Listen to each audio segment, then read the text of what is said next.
Hello, everyone, and welcome to SyFy Talk on the Fangirl Zone, a podcast where we discuss shows on the SyFy channel.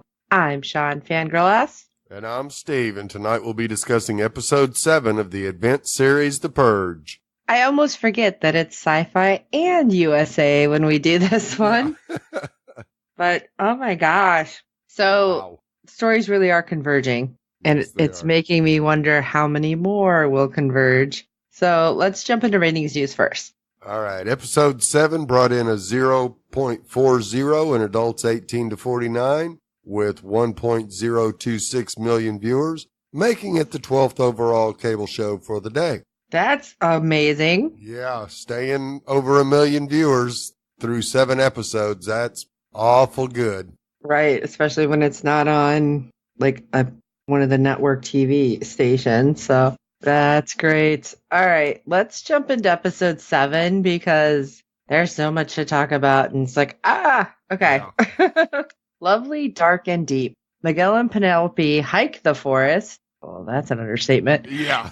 Jane must endure David's party. Again, understatement. And Rick doubts Lila's intentions. Major understatement. Yeah. Okay, so let's start with Miguel and Penelope, since they managed to get away from the main part of what was happening in the Circus of Flesh. We get to see how they were sneaking out in that cart of dead bodies, and suddenly something was going off inside because a couple guys who decided to run out and they're like, "Hey, you guys, we need you in here. There's a riot." Right. Could more people who were the Purges maybe like start something in there? I'm wondering. Oh, absolutely. And bringing part of the tent down definitely allowed more mayhem to ensue. Okay, yeah. That does make sense because, everything's like turned upside down and nobody knows what's happening. Right. Well, they managed to get away after squeezing through a chain locked gate. So that was good that they're small, apparently. Yeah. Very thin people. Yes. So they do manage to get past some very disturbing purge acts because we still don't know how long they have to wait this out. Right. And they get into the tree line, at least, into the woods. And then we see something very disturbing. Oh, absolutely it was. Some guys screaming, and you hear some people talking, but you don't exactly know what happened. Like, I couldn't really hear them. No. And they set the guy on fire and send him off down the zip line. That's not just a, hey, let me see what I can do and how weird this can get. No. Yeah. Yeah, I don't think he was trying to be like a stuntman or anything. It's just, No. yeah, okay. We're going to let more people see you die in a flame. That's messed up. Very messed up. And who knows? Could have caught the forest on fire. Right? I was actually thinking that. I'm like, okay, you're ready to burn everything down. Yeah. And this whole time, though, Penelope is defending her decision and telling Miguel, that the dear leader that we had was the only one looking out for her. And Miguel's trying to say, obviously, he knows a little bit more than Penny does at this point. Right. That's not what was happening. And Miguel only wanted what was best. And his dad told him to keep her safe. Right? The last things he said. Right. Was keep her safe. And he's just trying to honor his dad's last wishes. Right. Which, you can't blame him. No, not at all. But the little back and forth doesn't go on too long because Penelope steps on a trap, which I'm thinking is probably set by those guys with the zip line. More than likely, yes. Because suddenly, like a floodlight comes on, and then you hear people talking, and we see a perspective from whoever's coming to get them with a very large rifle and a flashlight. Right. But thankfully, Miguel's able to get her out, sends a few shots off, because he doesn't actually shoot her. We don't know if he hit anybody, but yeah. Right. Just to kind of give them a minute to run. Right. And they're headed somewhere safe. And I love it because Miguel's like, and they have pancakes. Okay, maybe not. She's like, too late, you promised. Yeah. So they're making a little headway in their bonding, I guess. Yeah, I think the big thing here was when he said Dad told him to keep her safe.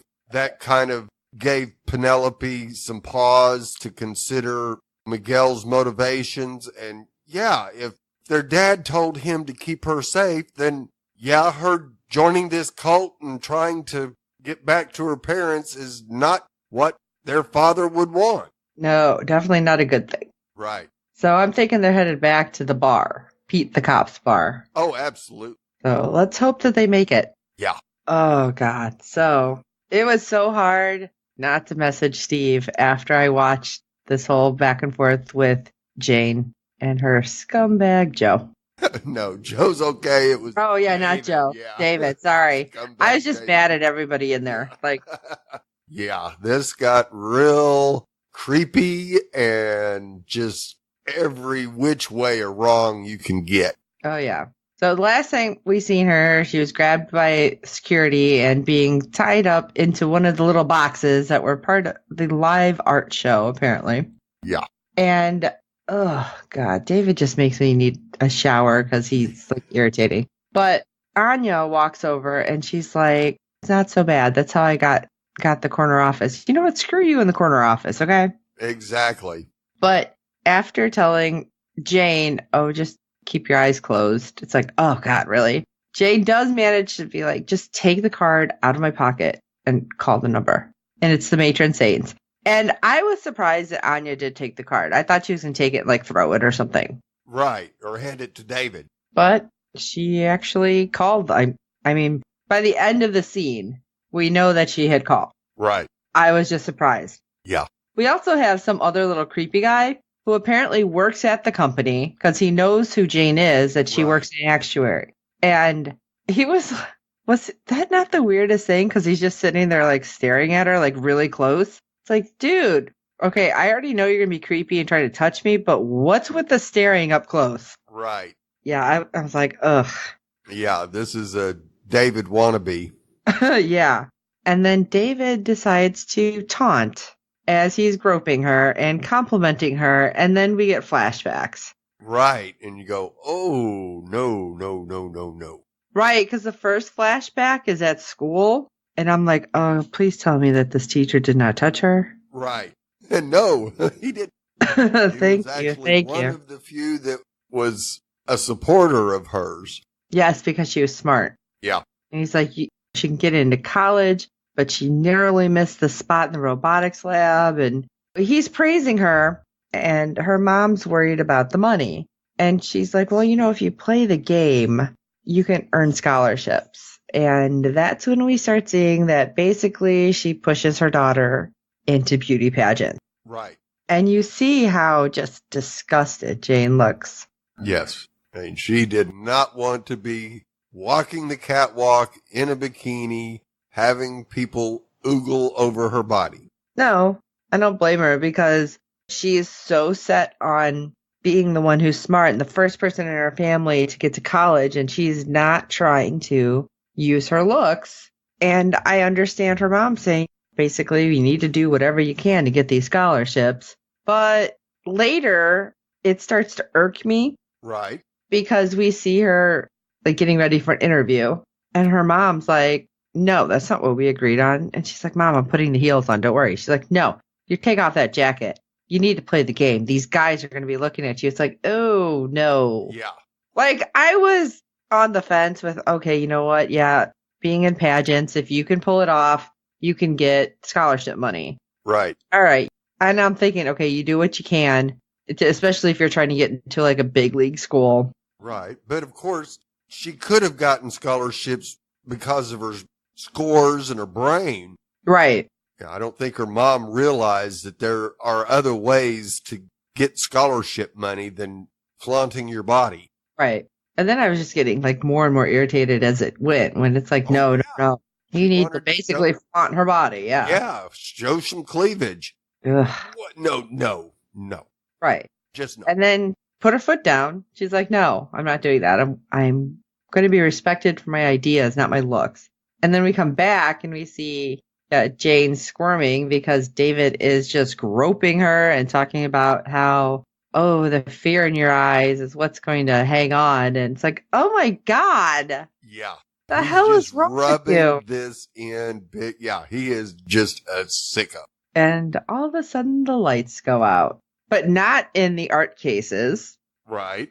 And I love it because the little creepy dude was like, ooh, it's going to get freaky. He's like, shut up. Yeah. This isn't part of the plan. Oh, God, dude, seriously. And then we see kind of a blast and you hear a gunshot. And, oh, in comes Joe. So, Hey, to save the day. right. But it's like, how did he get and how did he know where Jane was? Like, how did he get her picture? How did he know where she was? Yeah, that's something I hope they tell us before this is over with, because I really, really, really want to know. I don't know. I mean, I want to know, but I don't know how. Like, Yeah. I'm really scratching my head with that. Because if she was still at the office, would he have been going to her? I wouldn't think so, because she would have been safe on It's the weird. 38th floor. So, Well, he ends up shooting a couple of people because he's like, don't move. And of course, that worked out well. yeah. But he stops, looks at Jane, and walks over to her. And when he pulls out a knife, of course, she freaked out and he cuts her loose. He's like, I'm not going to hurt you. Right. And I think she even had to give pause because it's like, really? Yeah. She wasn't expecting somebody to come save her, that's for sure. And of course, he's masked, so you really don't know if he's a good guy or a bad guy. And with the way the Purge operates, most of the masks are bad. Right. So this was something that she definitely took a while to process. Well, as She gets free, she yells at Anya to get off her backside and help her free the others.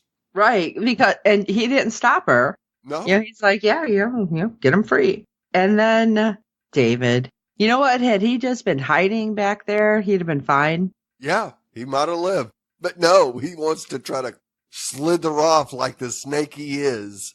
Right. And she ends up picking up a gun that the guard had. And of course, he's like, Jane, please be reasonable. We can talk about this. And no. This is when she's like, what else is there to talk about? And just shoots him right in the head. I was like, damn. Yeah. You go, That's what I was going to message you going, oh my God. Yeah.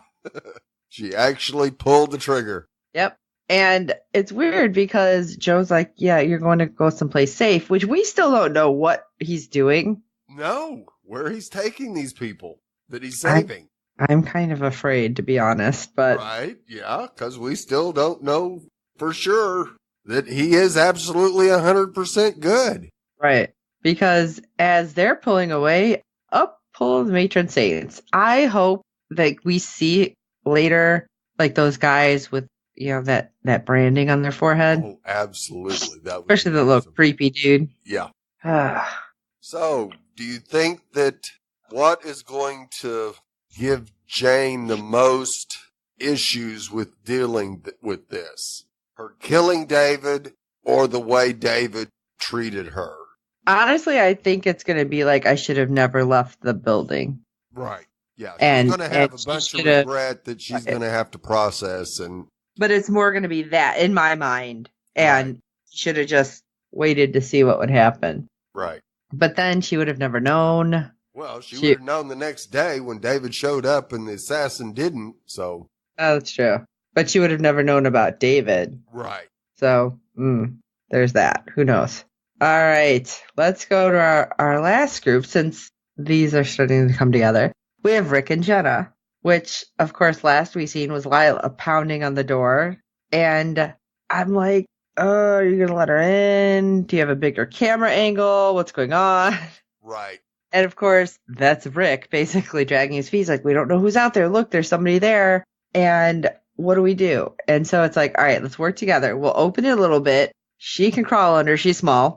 And then I'll close it right away, which makes sense. Okay. You don't have to open it all the way up because those things aren't quick up and quick down. No, they're not. Kind of like at the store when you're trying to open it, it's not going to be a quick thing. But right when they open it Lila gets grabbed. Yeah. And I didn't know what the person was going to do, but she managed to stick her thumb in his eye. So at least she was able to get away. They pull her in and Rick goes to close the gate. Well, the front gate was barely open. Right. And what I don't understand is if you were able to just open the front like they did when they came in, why weren't they able to just open the front this time? Right. because the back opened a lot more Yeah. because he got in. I'm like, what the hell is that? I was pissed about that because that didn't make a whole lot of sense. Well, it opened slightly like the front grate did. And see, I thought it looked a lot bigger, like a much bigger opening. no, because the person who got in had to dive to get underneath it before it closed. So it was pretty much the same as the front, but maybe a little higher. It just, what's the point? Yeah. If you can't open one at a time. Right. Yeah, it doesn't make any sense that both the front and the back open at the same time. That right. Bad security. But, I mean, we don't know that's happening right at this moment. So they're taking care of Lila and trying to clean up her wound. And she's telling them what happened. And even listening to it, I'm like, that doesn't sound right. Right. It didn't make any sense at all. Because, I mean, she's hiding in a library that's attached to the room. Okay, fine. Maybe that's there. Like a little, more like a cove instead of a whole library. Right. But it was hidden. So why wouldn't you just stay there? Well, assuming that the housekeeper knows where everything is. Well, I get that. That's true. But when she says she escaped through the basement, I'm like, wait a second. Right. How'd she get past everything that was happening? Yeah. That was a whole lot of terrorists there. Right. And then Rick's like, I don't think she's telling us everything. Right. Because they go into their room when they kind of put her to sleep in the guest bedroom. And they're kind of arguing about it. And then we see that downstairs, somebody's actually entering the house. Yep. And he hears the footsteps kind of creeping up. And he opens the door. Why the hell are you just opening the door? Yeah. You grab something to use as a weapon first. Thank you. And it turns out it's their weird little neighbor that was laughing at him a minute ago. Right. And he's mad. He is definitely psycho neighbor. Seriously? I told you not to park in front of my house. Okay, what? Yeah. And you cut down my maple tree. Dude, hold up. You're mad because where we parked and because of a tree? Your dog craps on my lawn. Okay, so there's that too. Right. It's like, well, I only taught him that after you did this with the tree. Oh my God. So you're going to kill somebody. I mean, I get kind of ticked at my neighbors for parking in front of my house instead of their own house, but right. I'm not about to go kill them. Right. But this gives Ross the perfect opportunity. He says, yeah, you can't choose your neighbors, but on Purge night, you can do something about it. Wow. Yeah. Sick. Okay. Yeah. And then he was mad because they hadn't invited him and his wife over.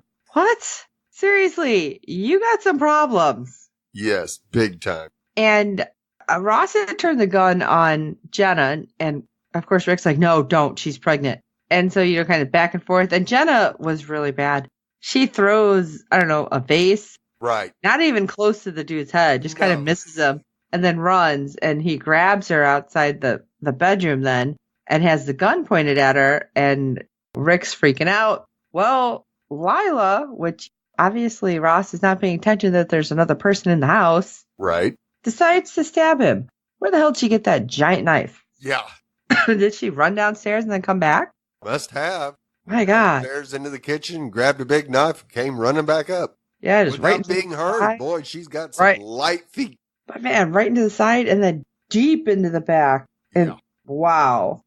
I don't even know how she got that knife in that deep, that quick. Right in the spine. Yeah. And I think everybody's shocked at this point because I wasn't expecting Lila to do that. Right. And well, not completely because she is a Stanton. And her dad sure didn't have any problems pulling the trigger and handing out knives to everybody. So it seemed crazy. Yeah. There's probably a little bit of that still in her. That's for sure. Even though she says she's all against it. She sure didn't have a problem saving Jenna. That's for sure. Right. Well, hey, somebody had to, thankfully. Because Rick was not going to be able to take that gun away. No, especially because Ross had Jenna in really close. So there was no way Rick was going to get to it. No. But Jenna informs everybody we're selling the house and I'm moving because that was supposed to be the nursery and that ain't happening now. No. The baby will sense how upset I will be. does the baby sense it now? Because I think I he'd would just be think pretty so. freaked out. And then Lila decides to tell some more of the story, how her dad was able to draw the people away from her by saying, kill me, kill me. It's like, this really doesn't sound right. Yeah. And I mean, at the very end with these guys too, because earlier when Lila's like, I don't know if they want to be buried or cremated. What am I going to do with everything there? I don't want to go back to the house. I don't know what to do.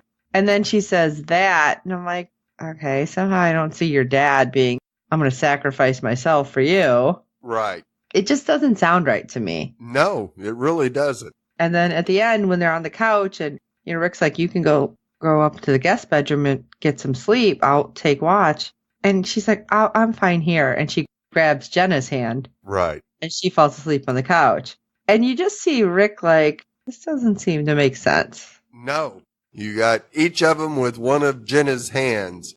Yeah, I think Lila's still a little cuckoo for Cocoa Puffs. Yeah. I mean, if her family's dead, yes, they need her because the money. Yeah. But I don't think I don't know. Yeah. I'm still questioning. Yeah, I wouldn't touch that with a 10-foot pole. No.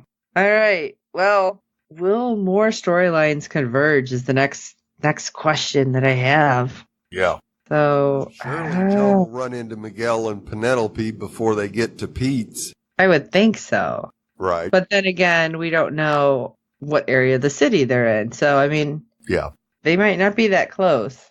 Wow. What do you guys think is going to happen? Shoot us an email at sci-fi talk@fangirlzone.com. Let us know your thoughts of this, how you feel about the series. Do you think there's more stories to tell? And do you think they're going to continue? And while you're at it, if you can rate and review us on iTunes and every other platform you find us on, because good ratings and reviews help other fans of the show find us. Tell your friends about the show, especially if they love the movies, because this just opens up storylines and like gives you more information. So, for this crazy episode of The Purge, I am Sean Fangirl S. And I'm Steve. There's nothing left to say. And until next time.